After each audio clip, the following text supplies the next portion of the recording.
প্রেমের সম্পর্কের শেষ পরিণতি দাঁড়ালো মর্মান্তিক হত্যাকাণ্ডে। দক্ষিণ বিধাননগরের সাইনবী এলাকায় লিভ ইন পার্টনার তথা এক মহিলাকে শ্বাসরোধ করে খুন করার অপরাধে যাবজ্জীবন কারাদণ্ডের সাজা পেল অরূপ সিং নামক এক ব্যক্তি। সঙ্গে ৫,০০০ টাকা জরিমানা সহ আরও ৬ মাসের জেল হেফাজতের নির্দেশ দিলেন বারাসাত জেলা আদালতের বিচারক দীপালি শ্রীবাস্তব। ঘটনাটি ঘটেছিল ২০১৭ সালের ১০ই এপ্রিল রাতের বেলা। সন্তানকে নিয়ে ওই মহিলা অরূপের সঙ্গে এক ভাড়া বাড়িতে থাকতেন।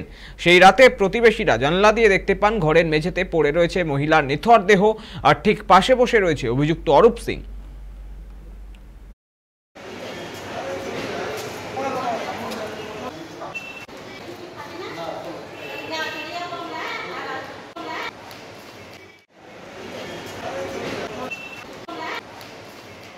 ঘটনা যেটা ঘটেছে, এই যে ভদ্রমহিলাকে উনি মার্ডার করেছিলেন, ওনার নাম প্রমীলা সর্দার।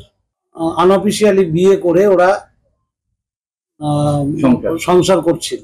তো 11/4/2017 রাত্রি 8:30টার সময় একজন ভাড়াটিয়া লক্ষ্য করে যে দরজা ভেতর থেকে বন্ধ, এবং জানলা দিয়ে উঁকি মেরে দেখে যে ওই যে প্রমীলা সর্দার উনি মাটিতে গলায় ফাঁস লাগানো অবস্থায় পড়ে আছে, পাশে ওই অরূপ সিং বসে আছে।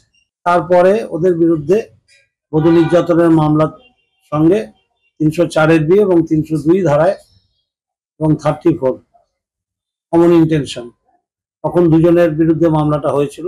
কোনো রকম ম্যারেজ সংক্রান্ত কোনো তাদের কাছে ছিল না বলে বধূ নির্যাতনের মামলাটা স্ট্যান্ড করেনি।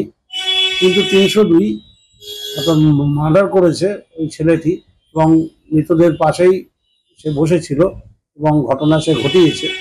সেই জন্য তাকে আজকে মাননীয় আদালত গতকাল দোষী সাব্যস্ত করেছিল এবং আজকে তাকে যাবজ্জীবন কারাদণ্ডে দণ্ডিত করলো এবং আরো 6 মাস কারাদণ্ড দিল, ৫,০০০ টাকা যদি সে না দেয়।